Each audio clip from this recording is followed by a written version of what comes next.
더불어민주당이 대선이 불과 2주 앞으로 다가온 상황에서 다당제 연합 정치를 위한 선거제도 개혁, 또 개헌이라는 승부수를 던졌습니다.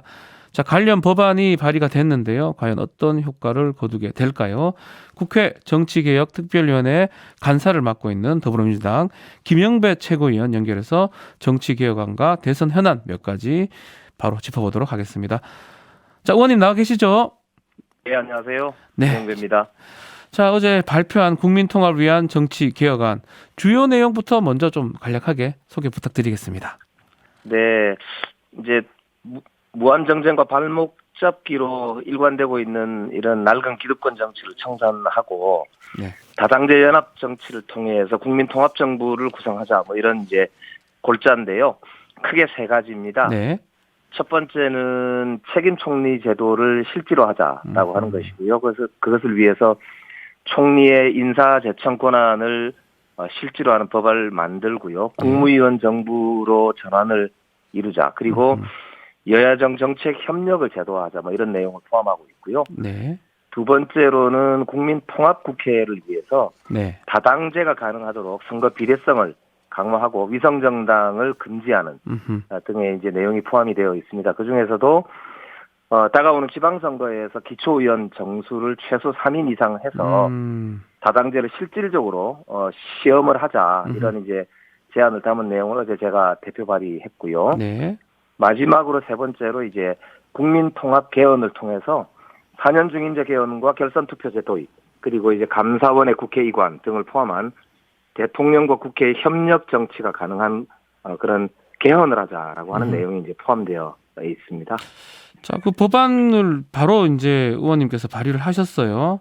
이번 네, 지방선거죠. 6월 1일 지방선거 때 2인 선거구 없애고 3인 중대선거구를 하자. 이거 조금 구체적으로 설명 좀 부탁드려도 될까요? 네, 지금까지 지방의회 이제 기초의원들이 보면 네. 2인에서 4인 정도로 최소 정수를 규정하고 있는 그러다 보니까 2인 선거가 대시에는 상당히 많이 있습니다. 아하. 그러다 보니까 양당 정치를 극복하지 못하고 거대 양당이 지켜왔다. 비판 계속 있었거든요.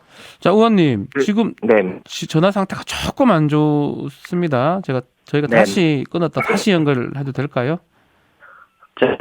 잠깐만요. 예, 전화 상태 잠깐이 안 좋아서 다시 끊어 연결하겠습니다.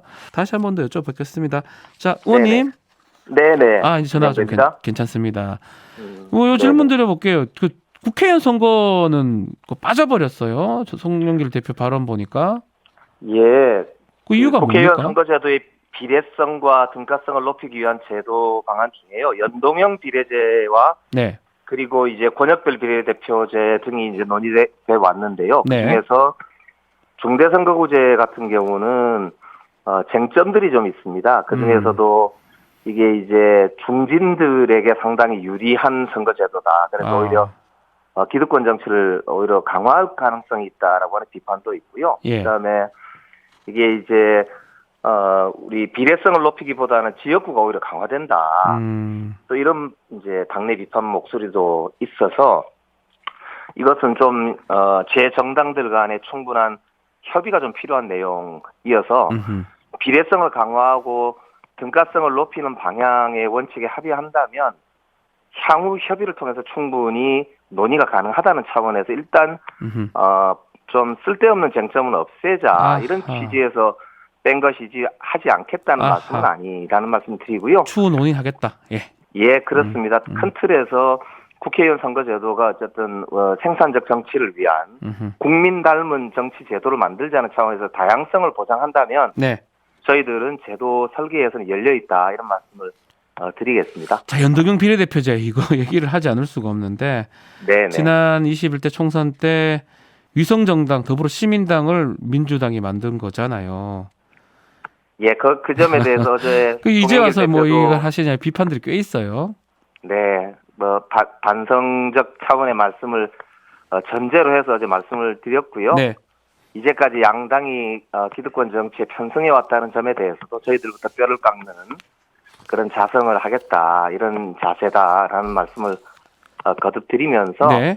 이 정치 개혁이 손바닥이 마주쳐야 되는 거지 않습니까? 그래서 지금 이 대통령 선거라는 이 중요한 계기를 통해서 네. 정말 국민 통합 정부를 구상하고 있는 이재명 후보와 민주당이 새로운 출발을 한다는 각오이기 때문에 우리 다른 정당들 특히 안철수 후보나 심상정 후보를 비롯한 김동연 후보까지 네. 제 정당들이 좀 진심으로 이번에 한번 이렇게 손을 잡아주시면 어떨까 그런 호소를 좀 드리고 싶습니다. 네. 근데 뭐 보니까 제안 받은 쪽 반응이 그렇게 뜨겁진 않아요. 좀 미지근한 모양새요. 안철수 후보가 뭐 진전성 있으면 하라. 심상정 후보도 뭐 별로 안 좋게 얘기를 하고.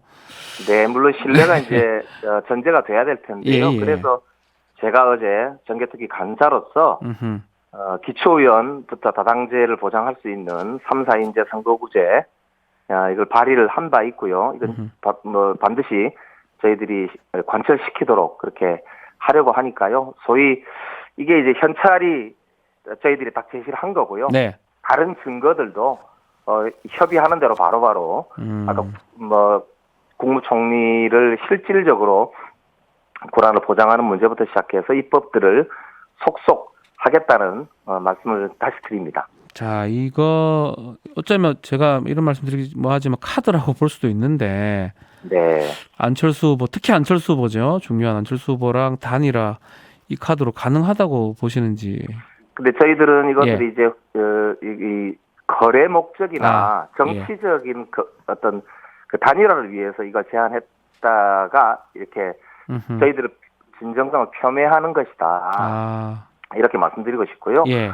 이거는 시대적 요구를 담은 민주당의 결단이고 국민 통합 정치를 위한 정치 개혁을 촉구하는 저희들의 제안이기 때문에 네. 그런 대승적 차원에서 정치 개혁 가치 연대 이거를 대선 이후까지 좀 함께 해나가자. 네. 그런 제안으로 봐주십사 그렇게 말씀을 드리고 싶습니다. 뭐 오늘 TV 토론회 할 때도 이거 얘기 많이 할 것 같네요. 오늘이 마침 정치개혁을 주제로 한 후보자들 간의 토론이기 때문에요. 그렇죠. 국민들께서도 많이 기대하고 계실 테고 저도 사실 많이 기대됩니다. 아이고 있습니다. 자, 법사위 계시잖아요. 네, 그렇습니다. 오늘 법사위가 2시에 소집이 됩니다. 야, 도이치모터스 건 얘기를 좀 하지 않을 수가 없는데 네네. 지금 김건희 씨 주가 조작 가담 의혹에 대해서 여러 추가 내용들이 보도가 되고 있어요. 더불어민주당에서 이 내용 어떻게 좀 파악하고 계십니까? 예, 지금 여러 언론들에서 김건희 씨가 네. 2010년 이후에 일체 거래도 없었고 돈을 이렇게 남기지도 않았다라고 하는 기존의 윤 후보 측의 해명을 뒤집는 여러 지금 보도들을 하고 있거든요. 특히 2011년, 12년 그러니까 윤 후보가 공개하지 않았던 그 이후에 거래도 많았고 상당한 수익을 남겼을 뿐만 아니라 추가로 지금 작전주에도 투자를 해서 차익을 남겼다. 그래서 주가 조작의 연루 혹은 주도가 확실하다라고 하는 보도가 지금 거듭되고 있는데요. 나오고 있어요. 예. 어저께는 심지어 검찰 측에서 윤 후보 측에서 이 범죄 일람표가 문제가 있다. 그래서 도이치모터스 주가 조작 사건에 김건희 씨가 연루되지 않았다는 해명을 했는데 바로 검찰에서 반박을 했거든요. 그렇죠? 문제가 없다. 즉 예. 범죄 일람표의 내용이 맞기 때문에 김건희 씨가 주가 조작에 연루됐을 가능성이 높다라고 하는 사실상의 검찰 입장 발표가 있었단 말입니다. 네. 그러니까 이 부분에 대해서 만약에 윤석열 후보가 떳떳하다면 예. 계좌를 다 공개하면 될 문제고요. 아하. 이거는 숨긴다고 숨겨질 수 있는 문제가 아닙니다. 이미 이거는 상당히 이 국민적인 의혹을 사고 있기 때문에 대통령 선거만 지난다고 숨길 수 없는 문제라는 점을 분명히 말씀드리고 네. 이것은 국민들 앞에 떳떳하게 계좌를 다 공개하고 전말에 대해서 분명히 밝히는 게 도리다라는 말씀을 드립니다. 아니, 의원님, 근데 저는 이 김건희 씨가 지금 보도에 따르면 소환 자체를 지금 불응한다. 대선 이후에 가겠다. 이런 얘기를 했다고 하거든요. 근데 검찰이 그러니까 지금 적극적인지 이걸 모르겠어요. 이 수사에 대해서. 그래서 오늘 법사위에서 다뤄질 내용이 바로 그 내용인데요. 이 내용입니까? 검찰이 지금 김건희 씨가 다른 5명이 다 구속됐음에도 불구하고 이해가 안 돼요. 예. 소환 거부를 지금 계속하고 있고 대통령 선거 이후에나 출두 검토하겠다는 입장이기 때문에 이거는 같은 검찰 제19 감사기가 이 도를 넘는다. 아하. 특히나 이게 지금 보니까 공소장 범죄 일람표에 보면은 예. 총 14개월간 2010년도부터 거의 한 300회 가까이 284회입니다. 예. 그렇습니다. 284회에 걸쳐서 추가로 5개 계좌를 이용해서 네.